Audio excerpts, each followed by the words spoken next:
Bien, muy buenas noches tengan todos ustedes. Vamos a dar inicio a nuestra clase del día de hoy, donde, vamos a empezar nuestra materia o el desarrollo de la materia. Como les había comentado la clase pasada, vamos a empezar con lo que es el capítulo 1, Teoría General de Sistemas, ¿no?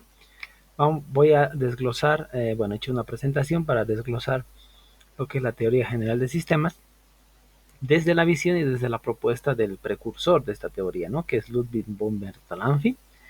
Y bueno, espero que vayan leyendo, espero que sea una ayuda, espero que sea una guía, espero motivarlos para que lean.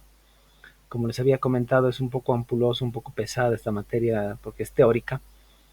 Y bueno, tenemos que llevar adelante porque esta, esta materia va a dar pie al enfoque sistémico, que es un enfoque y un paradigma que nos ayuda en nuestra área, ¿no? En el desarrollo de y trabajo y análisis de nuestra área.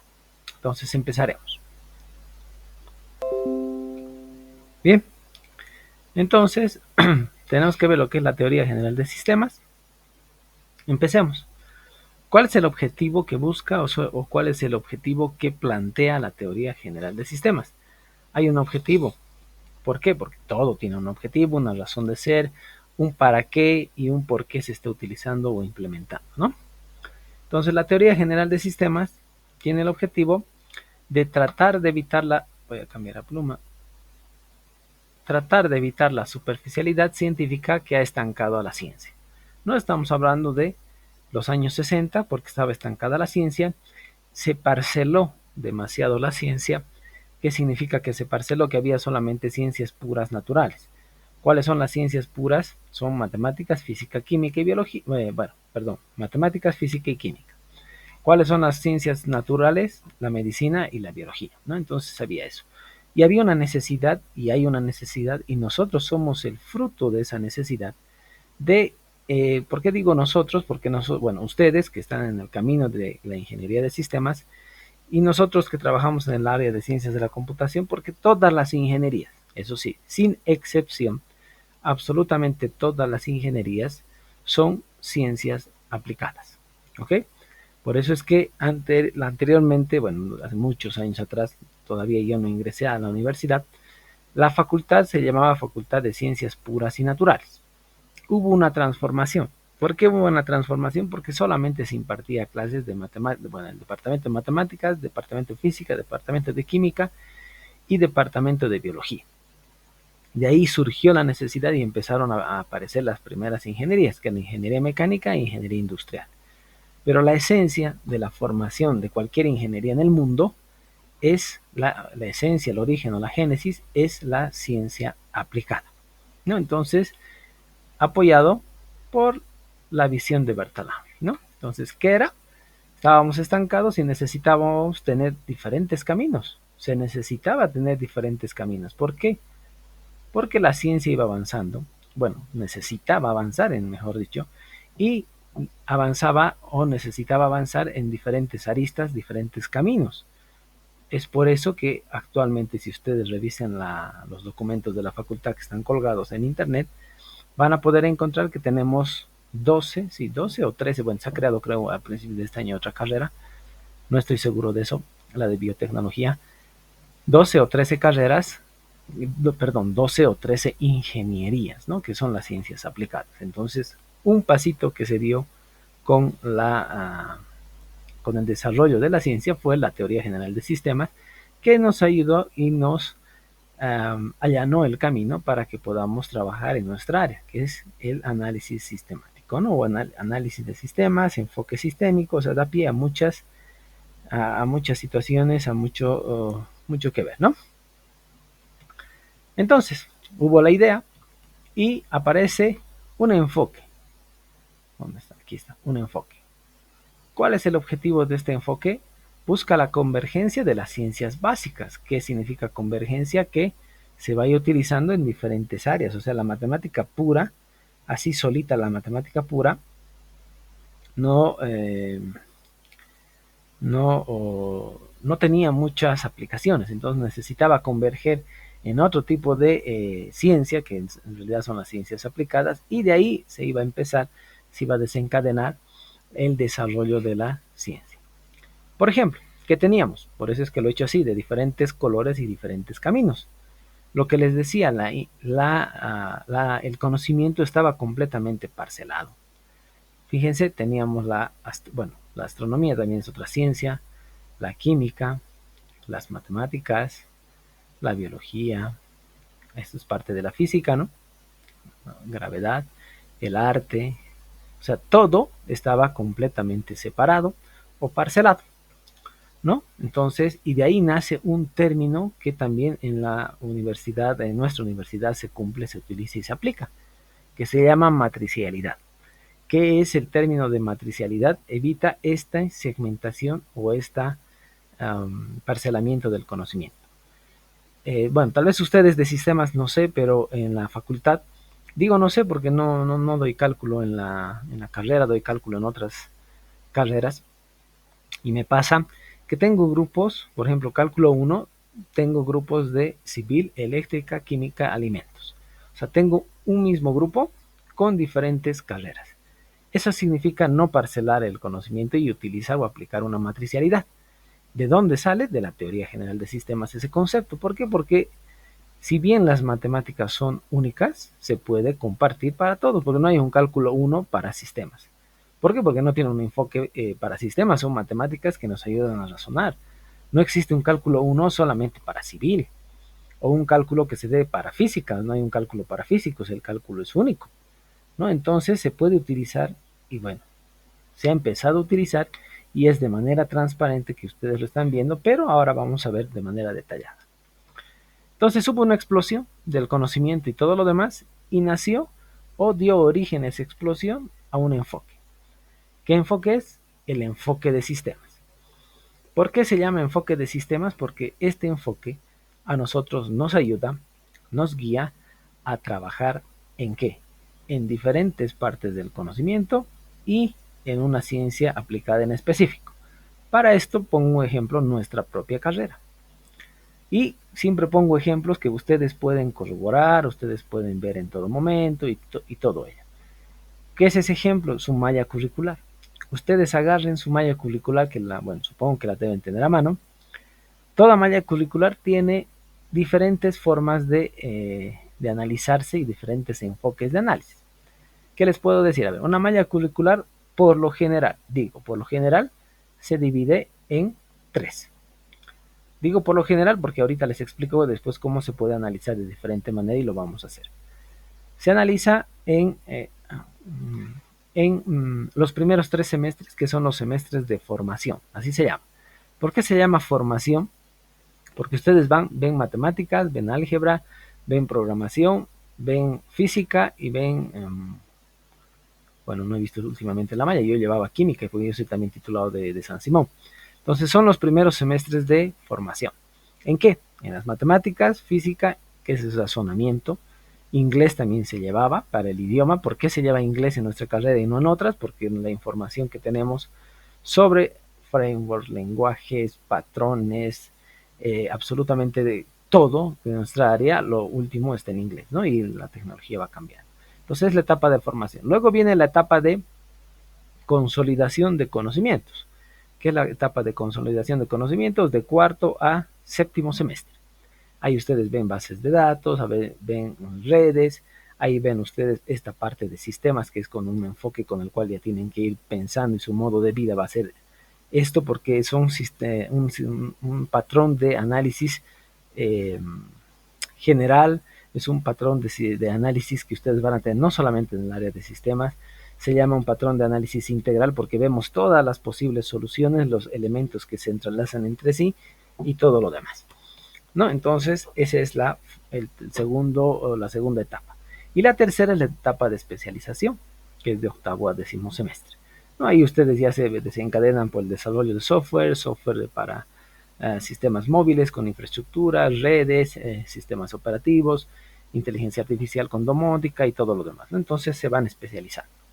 Pero también, y aquí es donde les dejo de tarea, bueno, pseudo tarea, llamémosle así, que ustedes agarren su malla curricular o su malla y van a ver que hay materias que se comparten, porque el prefijo ya no es inf o cis, sino es del área de industrial, del área de mecánica, del área de eléctrica.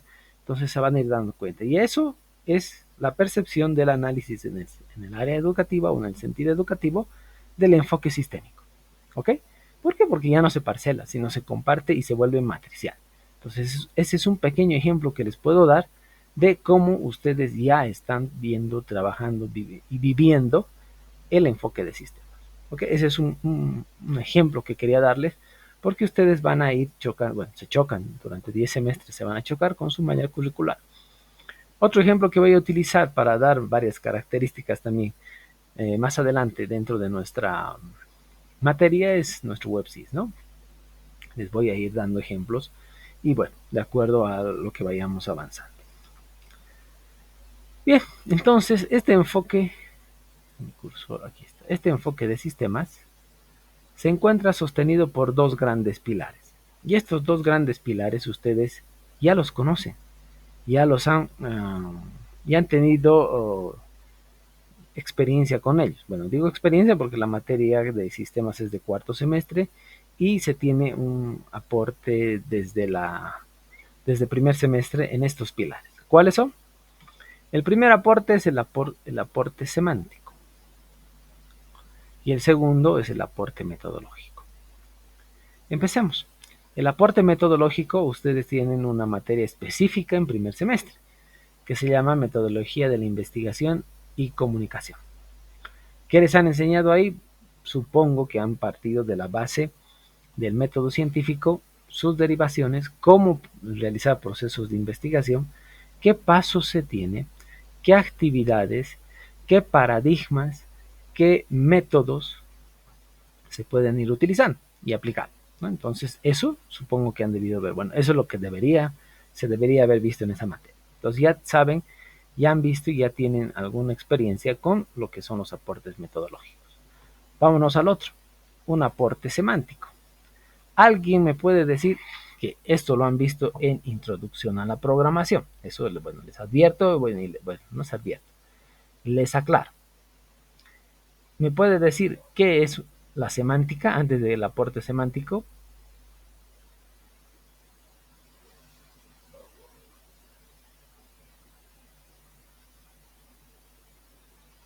¿Nadie? Uy, ¿se han desconectado o qué ha pasado? ¿Alguien que me pueda dar un ejemplo o la definición de semántica en nuestra área? Digo nuestra área porque es ciencias de la computación, ¿no?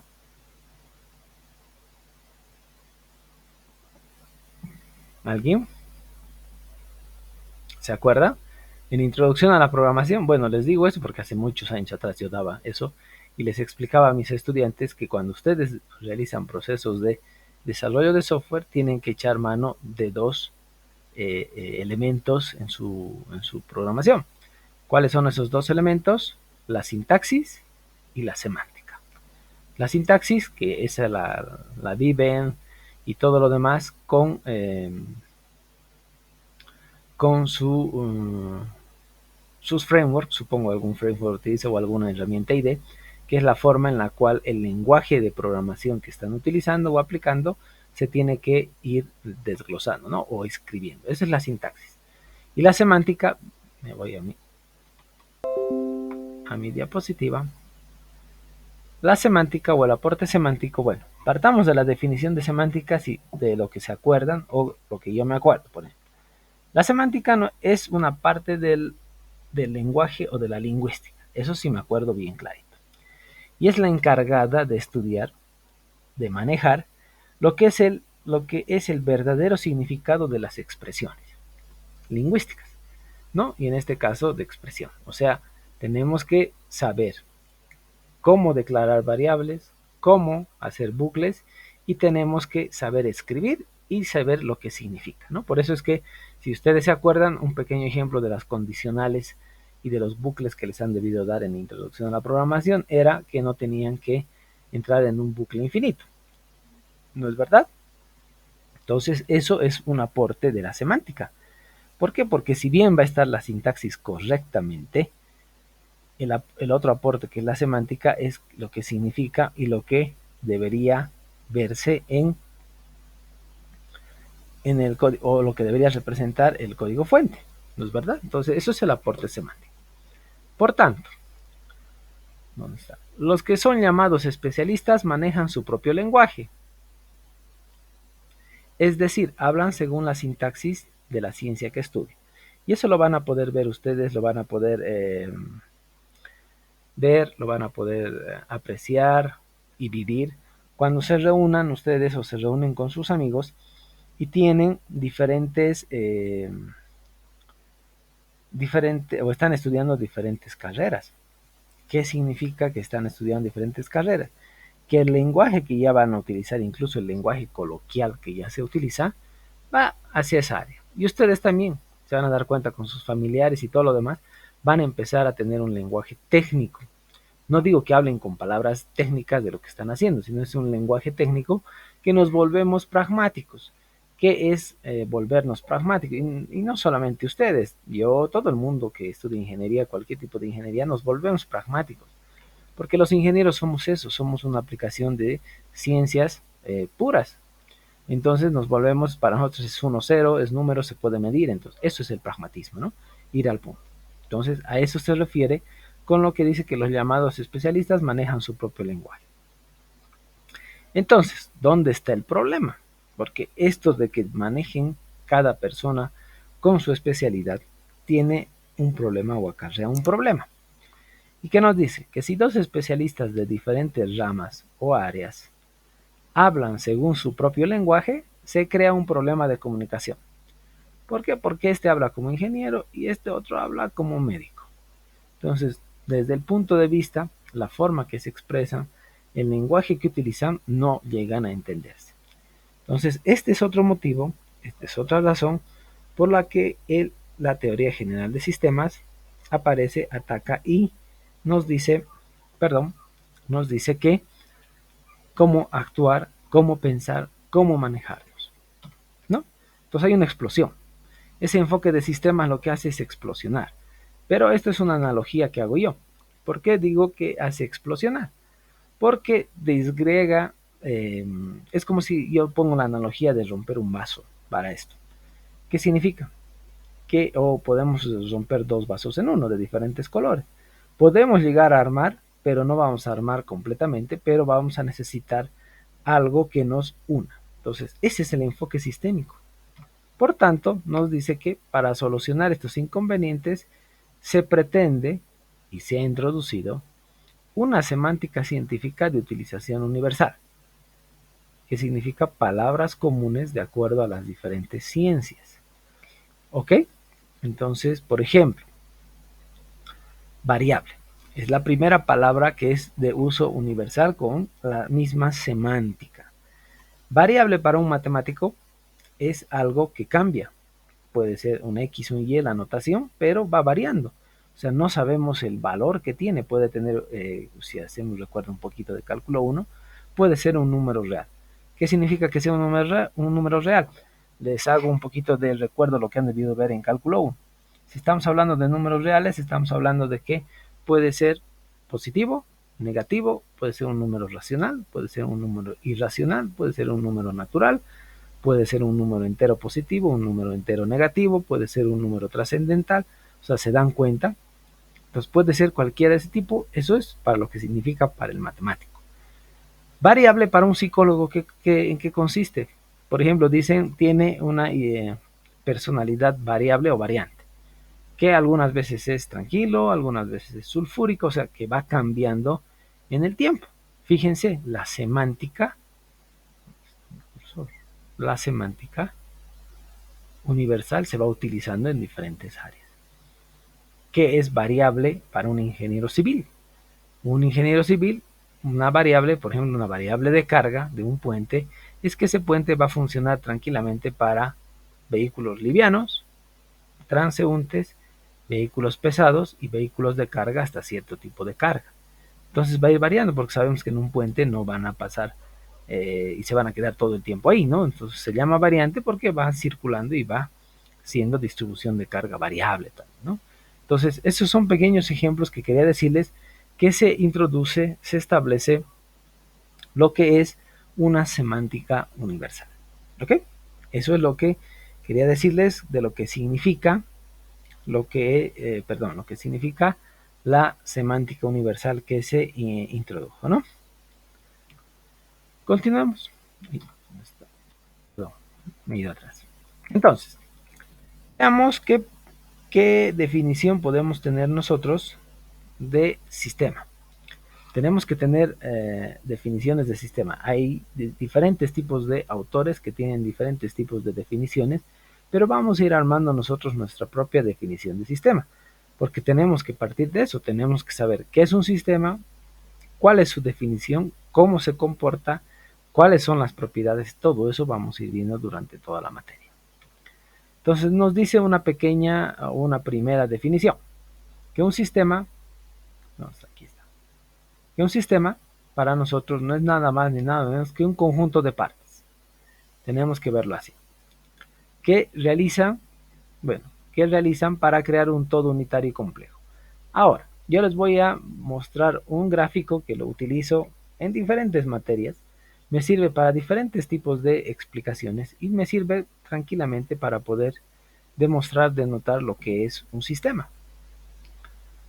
A ver, un sistema lo visualizo o tengo esta herramienta, yo le llamo herramienta memotécnica porque a mí me ayuda a identificar y no tener una definición cerrada de sistema. Es más, yo he construido mi propia definición.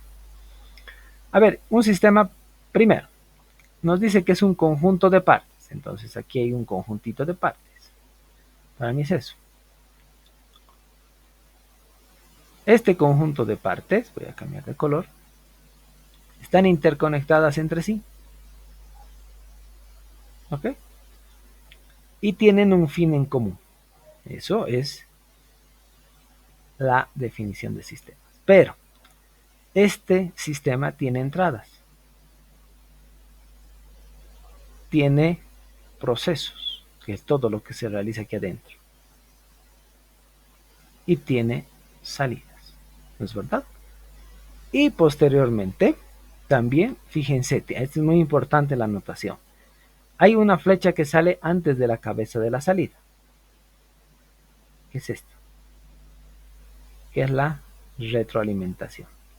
Entonces, este gráfico que están viendo en pantalla nos ayuda a denotar o a memorizar o a tener el constructo en nuestra cabeza de la definición de sistema. Conjunto de partes que están relacionadas entre sí y tienen un fin en común, donde tienen entradas, salidas, procesos y retroalimentación.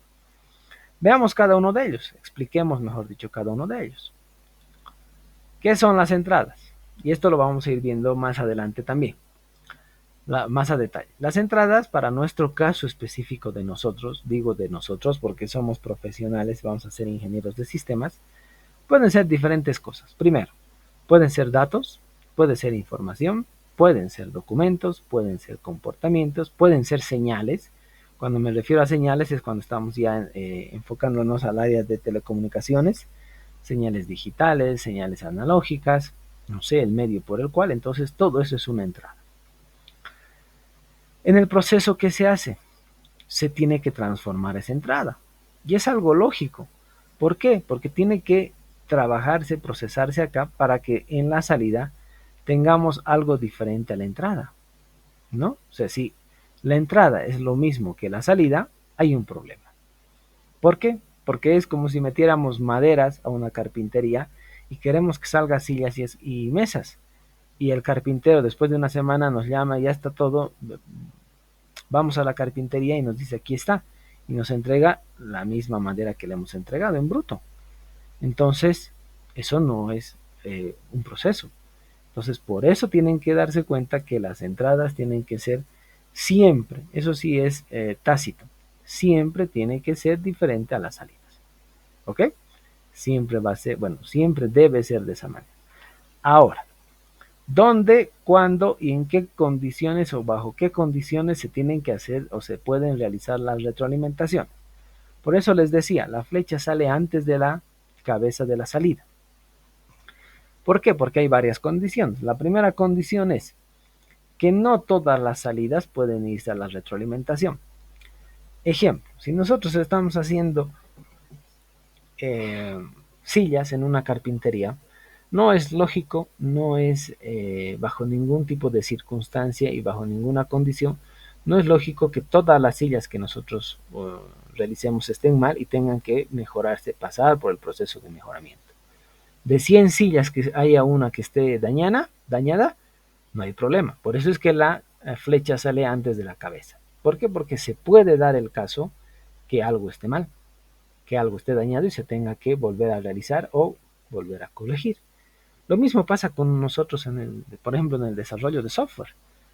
¿Qué es lo que hacemos? Tenemos que desarrollar el software, comentar el software, realizar buenas prácticas, todo eso. Pasa al área de SQA o aseguramiento de calidad, que es el testing. En el testing no es lógico que pase la primera corrida del testing y tengamos 100 errores, ¿no? Ya bueno, como es primera ya no hay problema, 100 errores. Entonces se procede a hacer un informe y se pasa al área de desarrollo para que se corrija esos errores. Nos entregan el software ya corregido al área de calidad. Volvemos a hacer correr el script, bueno, porque se puede hacer manual o con script. Volvemos a hacer correr todo eso y nos da 120 errores. O sea, no puede ser, no es lógico ya eso. ¿Por qué? Porque ya algo que estaba con 100 errores medianamente bien, se ha arruinado, se ha deteriorado, se ha dañado y está empeorando. ¿Qué significa? Que la retroalimentación sirve para mejorar. Entonces, esos errores tendrían que tender siempre a disminuir. Entonces, esas son las condiciones de la retroalimentación. ¿Ok? Y la salida, muchos me dicen, la entrada es la materia prima. También la visión. Y la salida es el producto terminado. También lo pueden ver así. ¿No? Entonces, de esa manera. Puede haber niveles, puede haber todo, que eso lo vamos a ver más adelante. En este caso específico, solamente trabajamos este grafiquito o este diagrama. A mí me sirve, digo en lo personal. Y con esto también, este gráfico supongo, bueno, no sé, la verdad no sé. Pero cuando yo daba introducción les explicaba lo que es el desarrollo de software, los pasos, con este gráfico a mis estudiantes, ¿no? Entonces, esto tal vez les sirva como una herramienta didáctica para que puedan saber, tener en cuenta, tener a mano y memorizar si quieren o darse cuenta cuál es la definición de sistema, ¿no? Entonces, ya tenemos esta primera. O sea, vamos a ir viendo y concibiendo y construyendo la definición de sistema. Entonces, no se refiere al campo físico. No siempre, o sea, tal vez de colocar no siempre que se refiere al campo físico un sistema, no como les acabo de decir el software, pero también se puede llevar a ver el campo físico en nuestra área. Muchos me dicen, y a ver, deme un ejemplo. Eso vi el anterior semestre, o hace 2 semestres atrás, uno de sus compañeros, bueno, digo de sus compañeros porque es estudiante como ustedes, me dice, a ver, un ejemplo de algo físico, de un sistema o de trabajo físico en nuestra área. Sencillo, los que trabajan con redes sabrán que cuando se arma una red, bueno, si se arma desde cero, se grimpa los RJ45 y todo lo demás, para una red se testea. Y de todos los puertos que tenemos, bueno, porque se hace un broadcast y todo lo demás, de todos los puertos que tenemos, debe haber algunos que están bien y algunos que están mal. Espero que los que están mal son los menos, ¿no? Entonces se revisa hasta que se va cambiando y disminuyendo la cantidad de equipos que están, perdón, de puertos que están mal o de conexiones que están mal hasta que se soluciona. Entonces también tenemos aplicaciones en lo físico, ¿no? Lo mismo pasa cuando ustedes trabajan con fusión de fibra óptica, que significa la fusión de fibra óptica no va a ser al 100%, pero hay un porcentaje que es, las telecomunicadoras son las que ponen el visto bueno, que es en un 94%, 95% de llegada de tramas y de señal, porque la fusión de fibra a veces no es al 100%, ¿no? Porque bueno, si conocen fibra óptica es del grosor de su cabello, entonces fusionar eso, fusión es empalmar, ¿no? La fusión de fibra no es al 100% porque se hace con equipos especializados, manualmente sí sería un desastre, ¿no? Y luego también nos dice que no se refiere tampoco al campo funcional. O sea, no siempre, ¿no? También se puede ver con lo que les he dicho el desarrollo de software. Entonces, Todo sistema puede ser parte de un... Aquí me he equivocado yo, lo voy a corregir. No es marco, es un macro. Ok, perdón. Y lo voy a corregir para poder subir las diapositivas. Puede ser parte de un macrosistema y esto lo volverá un sistema. Por ejemplo, aquí ya voy a sacar el WebSys o la creación del WebSys que tenemos y es el sistema con el cual ustedes se topan todos los semestres. El WebSys nació bajo ciertos requerimientos, ciertos parámetros y ciertas necesidades que presentó el área administrativa. A ver, cuando yo era estudiante de San Simón, yo ingresé el año 98 a la universidad, había, si la memoria no me falla, éramos 6.000 alumnos, creo, en toda la facultad. Entre todas las carreras llegábamos a ser 6.000 alumnos. A hoy día, bueno, no les mentiré, no es a hoy día. Al anterior semestre, antes del ciclo de inscripciones de este semestre, tecnología está con más de 17.000 estudiantes. Entonces, fíjense la evolución que hay. Entonces, el WebSys salió a resolver y a paliar el tema del manejo de notas. ¿Por qué? Porque ya se hacía grandes volúmenes de estudiantes. Cada estudiante tenía su Cardex. Cada Cardex está compuesto por las gestiones académicas anuales que hay. En mi época solamente había los semestres 1 y 2. Después nació el curso de verano. El curso de invierno ya no lo conocí. Entonces hay 4 gestiones, ¿no? Ahora académicas. Entonces fíjense, hay estudiantes que si cursan los cursos extraordinarios tienen 4 gestiones en un semestre, ¿no? Entonces, administrar eso es completamente tedioso, es un volumen grande, más cuando ahora hay primer parcial, segundo parcial, examen final e instancia, o sea, va creciendo el volumen, va creciendo la demanda de recursos, ¿no? A eso decirles o contarles, bueno, va a parecer un poco antiguo, viejo, bueno, me siento viejo, que la inscripción cuando yo era estudiante era manual. Una semana, me acuerdo siempre, una semana teníamos que ir a hacer cola en el departamento para que nos entreguen nuestra oferta de materias, se llamaba así. Entonces la oferta de materias era una hoja de papel bond donde nos decía si éramos de primer semestre o nuestra primera vez que nosotros cursábamos la universidad, nos daban en la hojita, en la oferta hablé con propiedad, en la oferta de materias nos daban la cantidad de materias que teníamos que llevar el primer semestre y teníamos que con eso en una semana armar nuestro horario para que 7 días después podamos recién inscribirnos. Era un drama porque como era todo a mano había grupos numerosos, otros vacíos, un desastre. Entonces en la etapa de inscripción llevaba una semana de oferta de materias y otra semana de inscripciones. Después teníamos que ir a los laboratorios de física, que era otro parto, que otra semana de colas y todo lo demás. Entonces, en un semestre regular, a mi persona, me llevaba 3 semanas inscribirme en cada semestre. Entonces, fíjense, yo perdía 6 semanas al año, que es un mes y medio, haciendo un trámite burocrático de inscripción. Entonces, a esa necesidad salió el WebSys. Ahora ustedes no pasan por absolutamente nada. ¿Por qué? Porque la migración de notas, la generación de ofertas se hace automáticamente. Y el tema de la inscripción ustedes la hacen en 2 minutos, ¿no es verdad? Ya no hacen colas, pueden ingresar de su casa, de los laboratorios de la universidad, entran a su WebSys, escogen el grupo, la materia y se inscriben en unos 2, 3, 4 minutos. Entonces fíjense, eso es un sistema. Ahora, ¿por qué se le llama macrosistema? Porque el WebSys nació así, con 2 módulos, el módulo de oferta de materias y con el módulo de inscripción, nada más.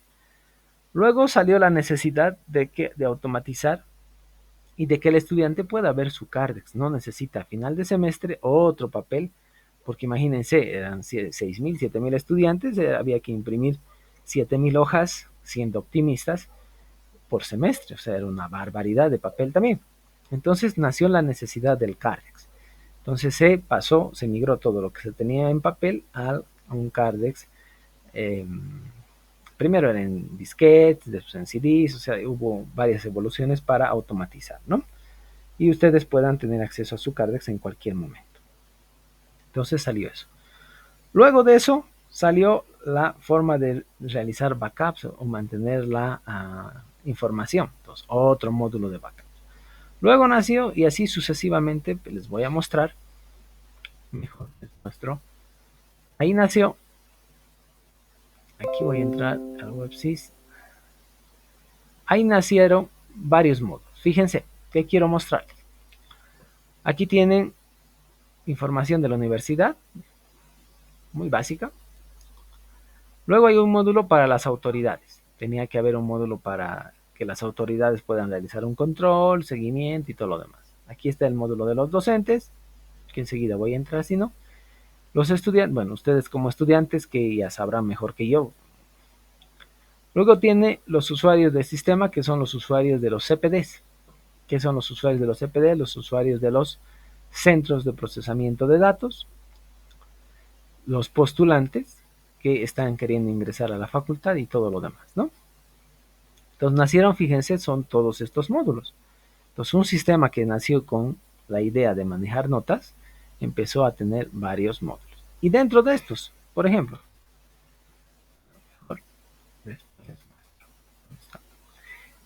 ¿a qué me voy? A esto, a un sistema macro. Gráficamente, ¿cómo les puedo mostrar un sistema macro? Por ejemplo, este es un sistemita que nosotros ya sabemos y concebimos, ¿no? Un sistema macro es lo siguiente, lo que ha pasado con el WebSys.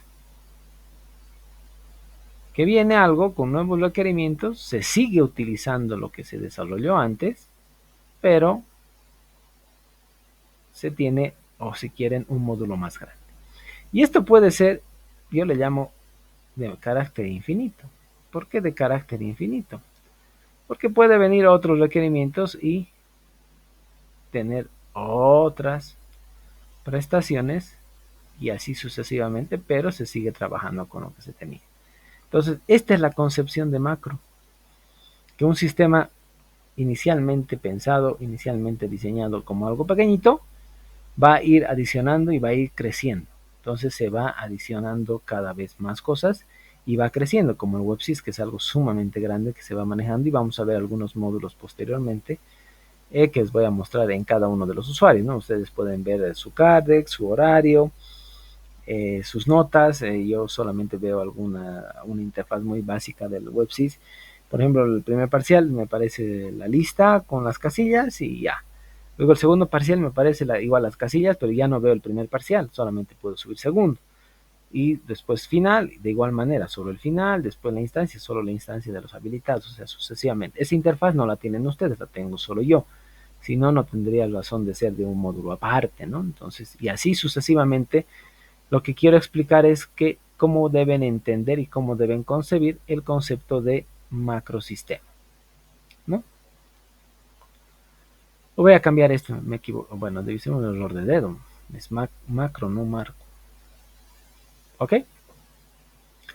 Entonces, básicamente nosotros vamos a poder enumerar las partes en tres grandes grupos. Y aquí es lo que les he venido explicando. Digo tres grandes grupos, no digo que son todos, que son las entradas, los procesos y las salidas, ¿no? Veamos cada uno de estos. Veamos qué tipos de entrada, cómo son las entradas, qué consideraciones hay que tener, cómo se procesa esto y qué vamos a obtener o qué es lo que vamos a tener nosotros como salida. Dentro de las entradas hay tres tipos de entrada que se puede tener. Primero, veamos la definición de entrada. Son todos los ingresos del sistema que pueden ser, que resalta más. ¿Cuáles pueden ser estos? Pueden ser materiales, pueden ser recursos humanos o lo que nosotros manejamos en grandes volúmenes, información, ¿no? Entonces, ¿qué nos dice? Que va a existir diferentes o varios tipos de entrada y formas también. ¿A qué se refiere? Pueden ser entradas en serie, supongo que ya han debido ver esto en investigación de operaciones. No, en investigación de operación, investigación operativa se llama la materia, lo van a ver. También lo han debido ver en elementos y estructuras de datos, que es de segundo semestre. Por ejemplo, cuando hablamos de entradas en serie, estamos hablando de colas, ¿no? ¿Qué es una cola? Es un tipo de distribución. Es el first in, first out, ¿no? Es FIFO. Luego vienen las pilas que son LIFO, last in, first out, ¿no? El último en entrar, el primero en salir, y FIFO es el primero en entrar, el primero en salir. Pueden ser en serie. Otra también que utilizan en elementos para trabajar, pueden ser aleatorias. Muy pocas empresas se trabaja con temas aleatorios, salvo sean empresas estadísticas. Después no. Y por último, también la retroalimentación o retroacción se lo toma como entrada. ¿Por qué? Porque mal que bien es otro tipo de entrada bajo otra condición dentro de nuestro sistema. ¿No? Tenemos que tener cuidado en eso o en la apreciación de eso. Bien, luego viene el proceso. Veamos la definición de proceso. Es lo que se encarga de transformar la entrada en salida. O sea, tiene que haber un cambio. Y hay diferentes tipos de procesos también. Algunos se llaman procesos de caja blanca. Ahora, veamos por qué se llama procesos de caja blanca. Por ejemplo, una mermelada. Cualquiera de nuestras mamás, bueno, sus mamás, mi mamá, alguna vez debía hacer una mermelada. Y sabemos que no es mucha ciencia hacer, es la fruta con azúcar. Bueno, fruta con azúcar y hay que hacer cocer y hay que hacer caramelizar. Bueno, un proceso que se puede hacer en nuestras cocinas, ¿no? Se llama caja blanca porque conocemos el proceso de cómo se realiza. Vámonos al otro tipo de proceso que le llaman caja negra. Por ejemplo, un sistema contable. Ahora, pongo este ejemplo porque estamos en esta etapa. ¿Por qué llamo que estamos en esta etapa? Porque estamos en esta etapa de formación, que todavía no somos capaces de desarrollar un software para entrar en producción y todo lo demás, ¿no? Entonces, es eso. Porque un sistema contable también lo vamos a hacer nosotros, ¿no?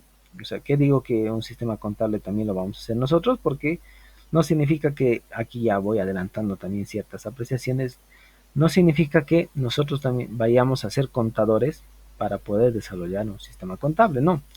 Nos vamos a poder sentar en una mesa con un contador, un auditor, y vamos a poder hablar un idioma para poder desarrollar un sistema para el área contable, ¿no? Pero por el momento utilizo el ejemplo de caja negra porque desconocemos el proceso. ¿Por qué desconocemos el proceso? Es un proceso largo, un proceso tedioso. Desconocemos, bueno, también se dice desconocer el proceso porque no somos contadores y no estamos estudiando contabilidad, estamos estudiando ingeniería de sistemas, ¿no? Entonces, a eso se llama caja negra. ¿Qué quiero decir? Que es cuando se desconoce el proceso. Otro ejemplo sencillo que les puedo dar, este ejemplo lo han vivido y lo viven todos, la Coca-Cola. Todos toman, bueno, no todos, gran parte de la sociedad toma, le gusta, es la bebida gaseosa más vendida en el mundo y bueno, mucha gente desconoce, bueno, en realidad se desconoce la fórmula final que tiene la Coca-Cola. Pero por ejemplo soy un curioso y todo, yo también era un bebedor de Coca-Cola constitucionario, bebía mucha Coca-Cola durante todas las semanas, hasta que por curioso me he ido a buscar los ingredientes, ¿no? Tiene ácido fosfórico, tiene ingentes cantidades de azúcar, tiene, ahí se me ha ido el nombre del ácido que tiene, hay un ácido que inhibe el estómago para que cuando entre tanta cantidad de azúcar no vomitemos, porque ese es un efecto automático y un efecto reflejo del estómago. Ya se me ha ido, pero bueno, busquen en Google y se van a dar cuenta.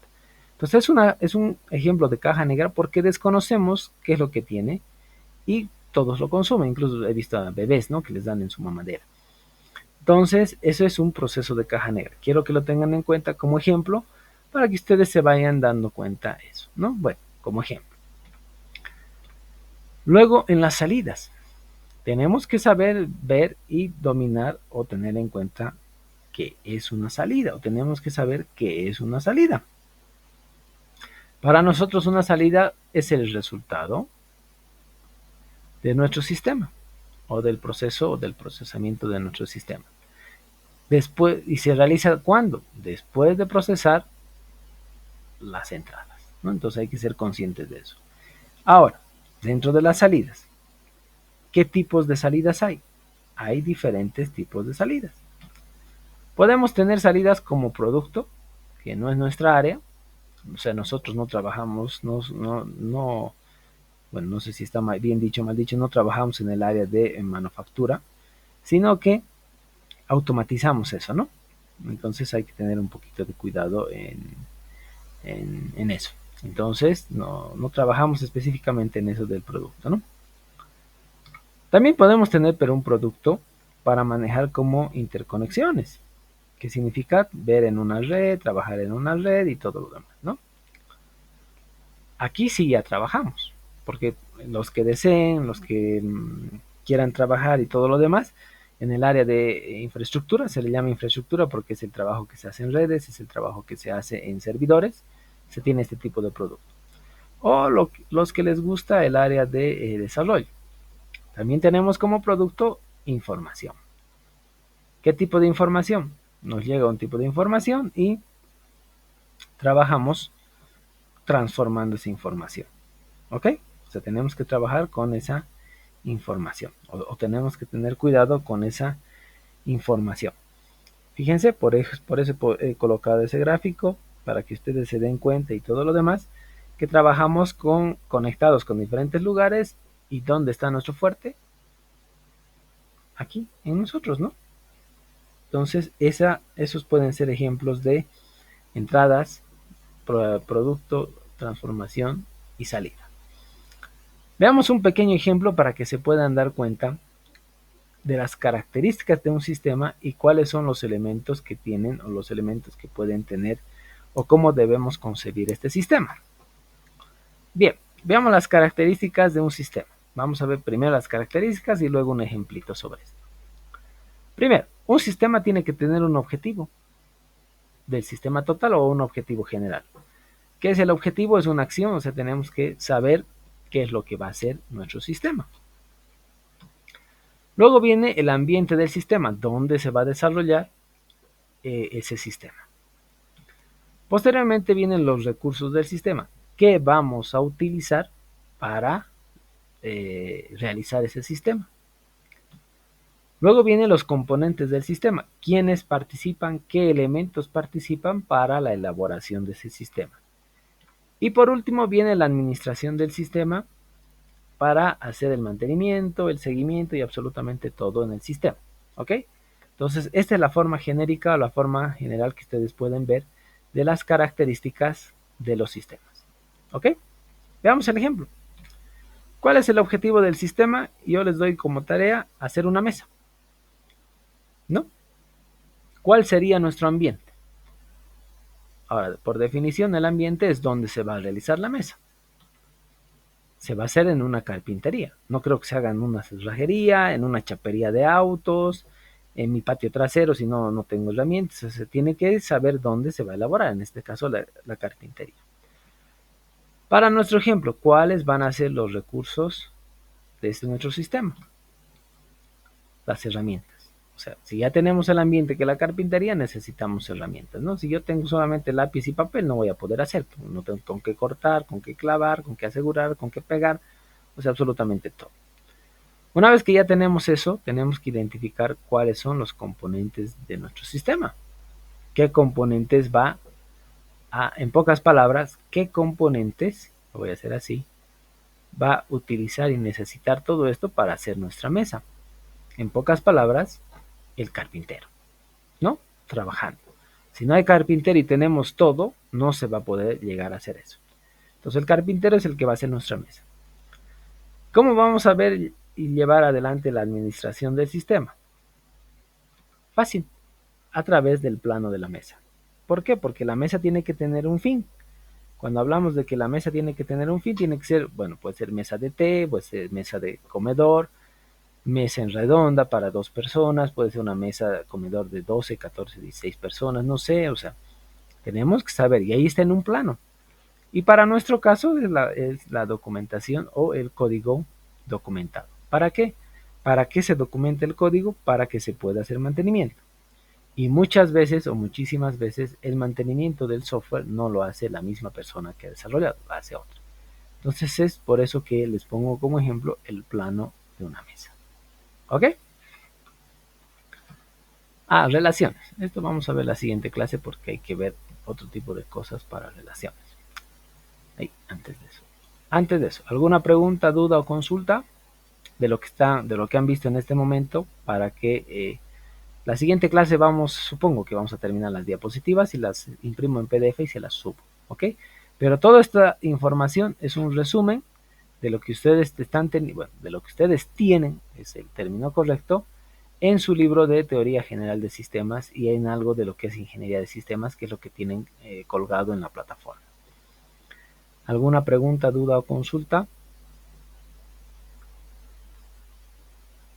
Inge, esto que he hablado de la semántica unificada es, digamos, es solamente para ciencias, digamos, ¿no? Porque en otras ramas todavía no se ha conseguido aunar toda la terminología que se emplea, ¿no? Por ejemplo, que nos ha dado de la psicología, por ejemplo.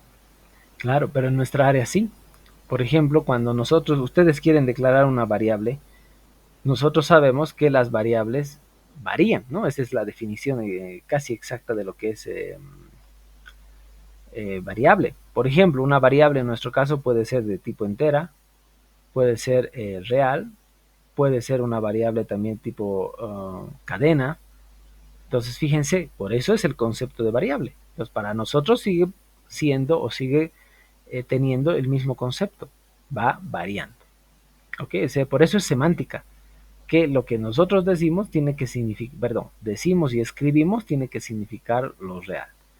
Hay un ejercicio bastante bonito en el área de psicología, que lo van a encontrar en internet, está liberado ese ejercicio, que son los colores escritos con diferentes colores. Por ejemplo, el rojo está escrito con amarillo, el amarillo está escrito con color verde, el negro está escrito con color blanco, y ahí se van a dar cuenta que nuestro cerebro está tan acostumbrado y que por el color queremos identificar lo que está escrito y es algo completamente al revés. Entonces, ese es un ejercicio. Bueno, ¿por qué pongo a colación este ejercicio? Porque es un ejercicio que va en contra de la semántica, ¿no? O sea, no les digo que es algo malo. Véanlo, háganlo y se van a dar cuenta que su cerebro está actuando de diferente manera, ¿no? Entonces, la semántica es lo contrario a ese ejercicio, que lo que esté escrito y lo que signifique de igual manera para todas las ciencias. A eso se refería con semántica, Ezequiel. Gracias, Inge. Ok, ¿alguna otra pregunta, duda? Inge, no sé si podría explicar otra vez sobre los aportes metodológicos, por favor. Ya, a ver, un aporte metodológico. ¿O qué hace la metodología? La definición de la palabra metodología es pasos que se deben seguir para poder encontrar, desarrollar y seguir la ciencia, pero hay un pero grande, que eso lo deben saber. Se debe poder replicar. ¿Cuál es el primer paso? Es la observación. ¿No? Ustedes tienen que observar qué problema hay. Luego viene el problema del razonamiento y la puesta, el desarrollo del problema o la descripción del problema. ¿Por qué? Porque se tiene que describir el problema. Una vez que se tiene descrito el problema, se procede a tratar de resolverlo con cierto tipo de herramientas y una vez que se ha resuelto el problema, se publica. O sea, metodológicamente se sigue esos pasos. ¿Por qué se dice que es metodología o el aporte metodológico? Porque todo lo que se hace, en realidad ustedes ya lo van a ver en su tesis, se tiene que poder replicar.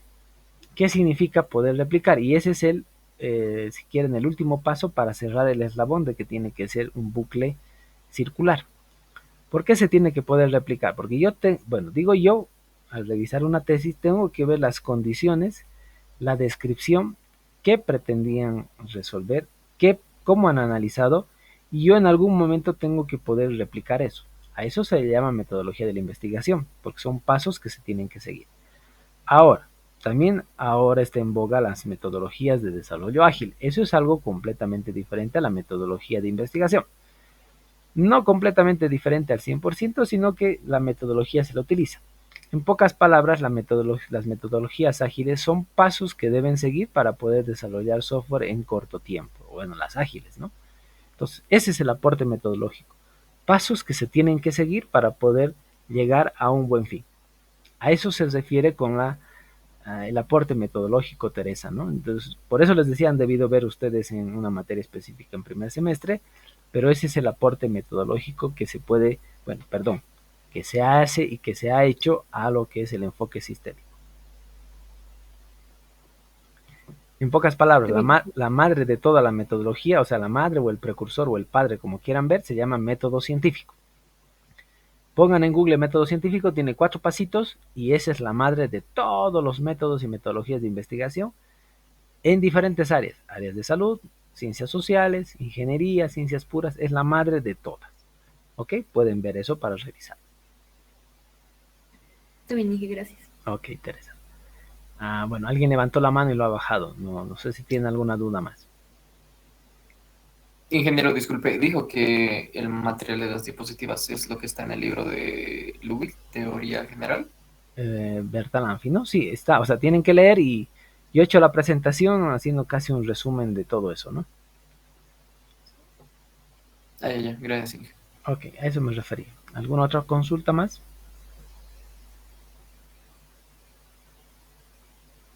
No hay. Ok, entonces nos vemos en la siguiente clase para terminar lo que nos queda ver de Teoría General de Sistemas. Espero que estén leyendo su libro y bueno, es para que les sirva para que puedan concebir la idea. Y el enfoque sistémico se ve no solamente en esta materia, sistemas 1, sistemas 2, dinámica de sistemas y más adelante, ¿no? Hasta la siguiente entonces, muchachos. Nos vemos. En un momento más va a estar el video publicado una vez que lo pongan a mi servidor, ¿no? Hasta la siguiente. Hasta luego, Inge. Hasta luego, muchachos. Cuídense, por favor. Nos vemos.